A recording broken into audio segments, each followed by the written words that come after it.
नमस्कार दोस्तों, आप सभी का स्वागत है मेरे हॉरर यूट्यूब चैनल पर। यह कहानी पिशाचनी वाली है जिसका तीसरा पार्ट है। अगर आपको कहानी सुननी है तो इसका पहला और दूसरा पार्ट सुनो जाके, तभी आपको कहानी समझ में आएगी। और वीडियो को पूरा देखो, लास्ट तक देखो, आपको मज़ा आएगा। और नए हो तो चैनल को सब्सक्राइब कर दो और वीडियो को लाइक कर दो और अपने सारे दोस्तों को शेयर कर दो। तो कहानी शुरू करते हैं। निधि जब रात को 3 बजे आई थी तो राजन ने निधि को गले लगाया था, लेकिन उस समय पर निधि आखिर कैसे आ सकती है। फिर निधि जोर से हंस के घर के अंदर गई थी। राजन को जो माया ने मूर्ति दिया था दुर्गा माता जी की, उसके पास जाकर वो बैठ गया था। फिर सुबह हो गई थी। फिर वह सुबह होने के बाद वह अपने ऑफिस जाकर काम करने लगा। फिर रात हुई। फिर उसी समय पे दरवाज़ा का बेल बजा तो राजन ने जाके दरवाज़ा खोला तो उसने देखा कि सामने माया खड़ी है। माया को राजन ने हेलो किया और अंदर बुलाया।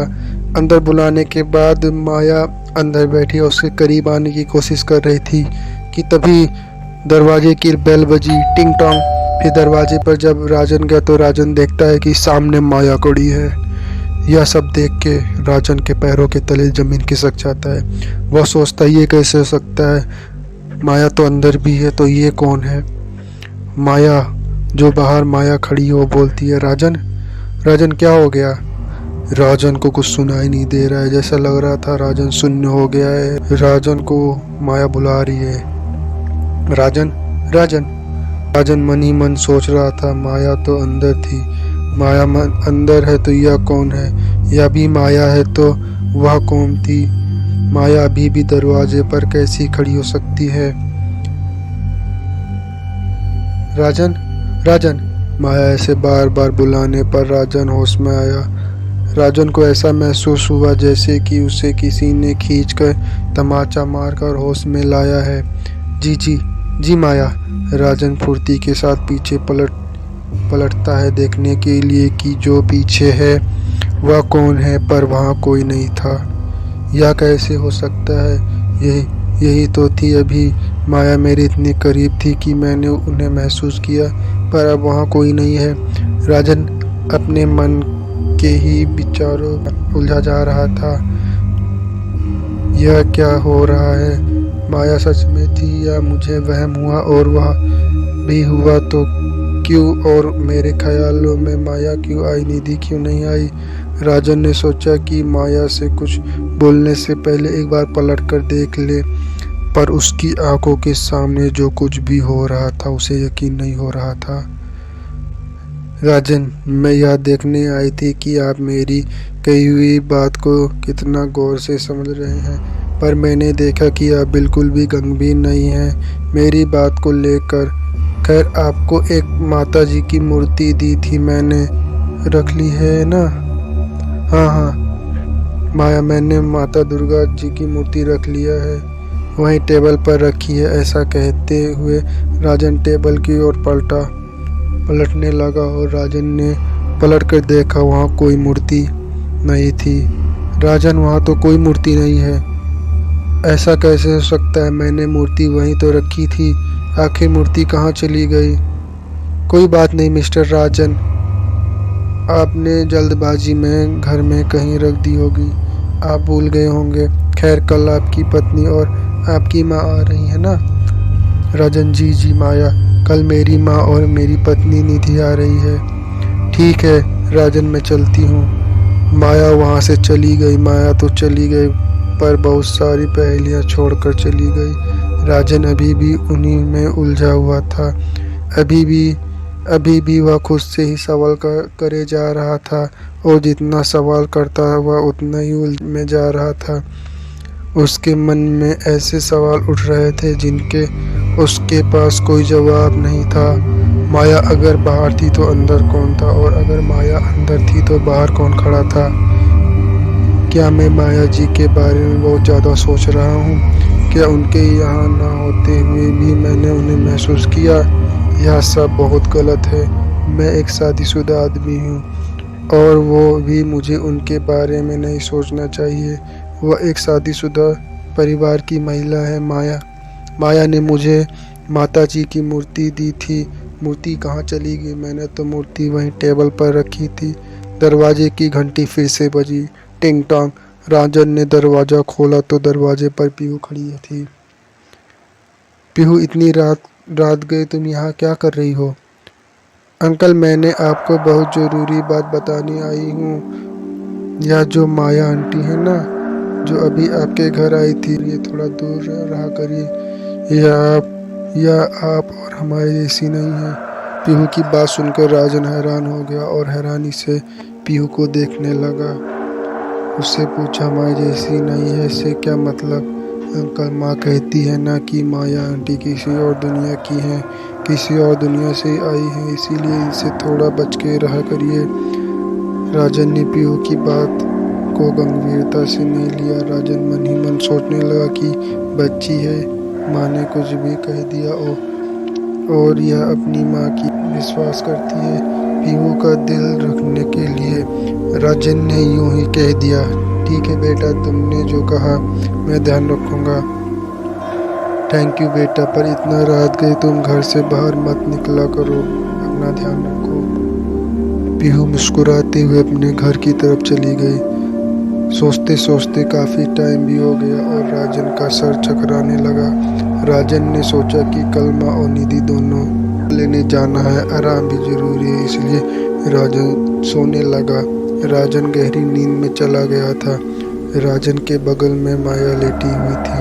राजन ने देखा कि वह एकटक उसे ही देखे जा रही है। राजन घबरा गया, उसके शरीर पसीने से भीग गया। राजन को इस वक्त कुछ सपने जैसा महसूस नहीं हो, उसे सब ऐसा लग रहा था कि हकीकत में हो रहा है। उसकी सांसें तेज चलने लगी और चेहरे पर पसीना आ गया। माया राजन के और करीब आई। राजन यह सब देख के कांपने लगा। माया को जैसे ही धक्का दिया तो वह एक झटके के साथ नींद से उठा। राजन ने पसीना पोंछा। राजन उठकर किचन के तरफ गया और पानी का गिलास लेकर वापस आया। वह बिस्तर पर बैठकर पानी पीने लगा। राजन ने एक लंबी सांस ली और राहत की सांस छोड़ी। उफ, थैंक गॉड, सपना था यार, मैं तो डर ही गया। नींद अब राजन की आंखों से कोसों दूर जा चुकी थी। राजन को समझ नहीं आ रहा था कि वह क्या करे, इसीलिए एक किताब उठाकर पढ़ने लगा और पढ़ते पढ़ते कब उसकी आँख लग गई उसे पता ही नहीं चला। सूरज की किरणों ने राजन के कमरे में दस्तक दी। राजन बंद आंखों पर जब सूरज की किरणों की रोशनी पर गर्माहट पड़ी, उसने धीरे से अपनी आंखें खोली। राजन अंगड़ाइयाँ लेते हुए उठा और कल रात के बारे में सोचकर उसे हंसी आने लगी। बाप रे यार, कैसा सपना था। राजन ने घड़ी की तरफ देखा, अभी तो सुबह ही हुआ थे। निधि और माँ को आने में अभी बहुत टाइम है और स्टेशन भी यहाँ से लगभग 1 घंटे की दूरी पर है। जाने में मुझे ज़्यादा समय नहीं लगेगा, राजन मन ही मन सोचने लगा। राजन किचन में गया, अपने लिए कॉफ़ी बनाई और निधि को फ़ोन किया। हेलो निधि, तुम लोग निकल चुके हो ना? कहाँ पहुँचे हो तुम लोग? हम लोग वहाँ पहुँचने में 2 घंटा लगेगा। अच्छा ठीक है, मैं भी बस तैयार होकर निकलता हूँ। देखिए देर मत करिएगा, इंतज़ार न करना पड़े। राजन ने कहा, अरे नहीं यार, इंतज़ार नहीं करना पड़ेगा, मैं समय पर पहुंच जाऊंगा। कॉफ़ी पीकर राजन फ्रेश होने चला गया। उसके बाद तैयार होकर स्टेशन के लिए निकल गया।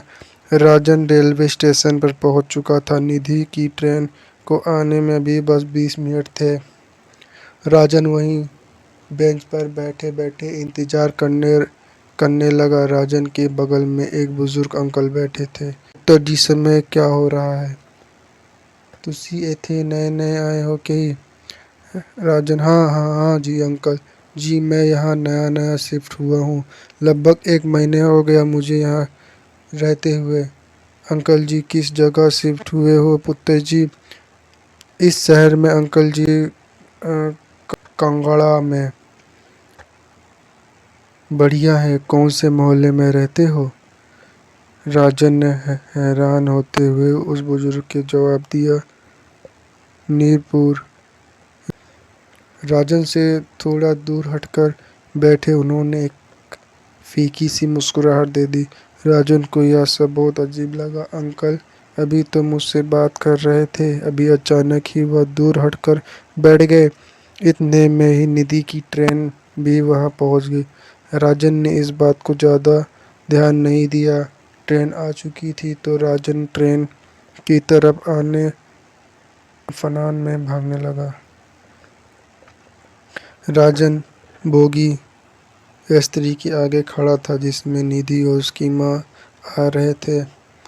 निधि की ट्रेन आकर स्टेशन पर रुक चुकी थी। निधि और राजन की माँ दोनों ट्रेन से उतर चुके हैं। राजन उनके पास जाता है और माँ के पैर छूता है, सामान को उठाता है और दोनों को चलने का इशारा करता है। वह लोग स्टेशन से बाहर आ जाते हैं और एक टैक्सी करते हैं। टैक्सी बुक करने के बाद वह लोग अपने घर की तरफ निकल पड़ते हैं। टैक्सी घर के गेट पर आकर रुकती है। तीनों लोग उतरते हैं। राजन टैक्सी वाले को पैसे देने के लिए अपनी दाहिनी जेब में हाथ डालता है। इधर माँ और निधि दोनों घर को बहुत ध्यान से देख रही हैं। चाबी निधि के हाथ में है। निधि आगे बढ़कर चाबी से घर को खोलती है, दरवाजा को धक्का देती है। तभी अचानक लाइट चली जाती है। अब यह क्या, यहाँ आते ही लाइट चली गई। बेटा जरा मोबाइल की लाइट ऑन करें। राजन टैक्सी वाले को पैसा देकर बाकी बचे पैसे लेकर माँ को जवाब देता है कि हाँ माँ अभी आया। राजन मोबाइल का टॉर्च ऑन करता है और तीनों लोग घर में अंदर जाते हैं। राजन मोमबत्ती लाकर जला देता है। राजन मोमबत्ती की हिलती हुई लाख को देखकर कहता है आज कुछ ज़्यादा ही हवा चल रही है। हवा से पर्दे भी उड़ रहे थे, पेड़ हिलते हुए दिखाई दे रहे थे। निधि हाँ, यहाँ अक्सर लाइट चली जाती है क्या बेटा? राजन ने आज दूसरी बार ही गई है। वैसे जाती तो है पर बहुत देर के लिए नहीं जाती। राजन इधर उधर देखने लगा। राजन कुछ असहज महसूस कर रहा था। उसे हमेशा की तरह लग रहा था कि कोई उसे देख रहा है। यहाँ आने के कुछ दिन के बाद से ही राजन को ऐसा लगने लगा था कि उसके ऊपर कोई नज़र रख रहा है। राजन इधर उधर देखने लगा। राजन को ऐसा करते देख निधि ने उसे पूछ लिया कि क्या हुआ राजन? राजन ने जवाब दिया कुछ नहीं, ऐसे ही। सब लोग थके हुए थे इसलिए राजन ने रास्ते से ही कुछ खाने के लिए पैक करवा लिया था। माँ और निधि दोनों फ्रेश होकर आ गए थे। सब लोगों ने साथ बैठकर खाना खाया। थके होने के कारण निधि और माँ सोने चले गए। राजन वहीं बैठा हुआ था। शाम हो चुकी थी। निधि थोड़ा सा घर से बाहर टहलने के लिए निकली। मंदिर देखकर निधि बहुत खुश हो गई। निधि का मन पूजा पाठ में बहुत लगता है। वह आगे ही टहल रही थी तो वह माया से टकरा गई। आप निधि राजन की वाइफ राइट? या right, I am mister Rajan is wife. कैसी हैं आप? बिल्कुल ठीक। दोनों की बातें करते हुए कुछ देर हो गई तो माया बोली, निधि अब मुझे लगता है कि आपको घर चले जाना चाहिए। काफ़ी देर हो रही है और इस मोहल्ले में काफ़ी देर तक बाहर रहना खतरे से खाली नहीं है। निधि के चेहरे पर अजीब हाव भाव आ गया। उसने माया से पूछा कि कैसा खतरा? माया ने कहा कि यह हिमाचल है, यहाँ पर जंगली जानवर का खतरा रहता है, इसलिए ज़्यादा देर तक बाहर रहना यहाँ खतरे से खाली नहीं है। तो आप अंदर चली जाएं और कृपया कर रात को खिड़की से बाहर नहीं झांकिए। यहाँ पर कहा जाता है कि भटकती रूह भी होती हैं, तो आप अपनी सुरक्षा के लिए रात को न खिड़की से बाहर देखिए, न खिड़की खोलिए, न दरवाज़ा खोलें किसी के लिए। निधि ने माया की बात को गंभीरता से लिया और हाँ में सर हिला दिया। दोनों अपने घर पर चल दी। निधि जब घर पहुंची तो उसने अपनी सास को यह सारी बातें बताई। दोनों ने एक दूसरे को गंभीर हाव भाव में देखकर कहा कि हमें माया की बात को ध्यान रखना होगा और रात को न खिड़की खुले न दरवाज़ा खुले किसी के लिए भी। काफ़ी रात हो चुकी थी। सब लोग खाना खाने के बाद सोने चले गए थे। निधि मुस्कुराकर राजन के पास गई। उसे यही वक्त सही लगा यह बताने का कि उनकी ज़िंदगी में कोई नन्हा मेहमान आने वाला है। निधि राजन का हाथ अपने पेट पर रखा और मुस्कुरा दी। राजन भी जैसे समझ गया और मुस्कुराकर उसने हाँ मैं सर हिलाया तो निधि ने भी हाँ मैं सर हिला दिया। दोनों एक साथ मुस्कुराए और राजन ने निधि को गले लगा लिया। सब लोग गहरी नींद में थे। अचानक निधि को महसूस हुआ कि राजन और निधि को कोई घूर रहा है। पर्दे के पीछे उसे दो आंखें दिखाई दी। दो लाल आंखें। एक एक चीख के साथ निधि की नींद टूट गई। निधि पसीने से भीगी हुई थी और उसके चेहरे पर डर साफ दिखाई दे रहा था। उसने राजन को बताया कि उसने सपने में क्या देखा। राजन ने निधि को संभाला और फिर से सुलाने की कोशिश की।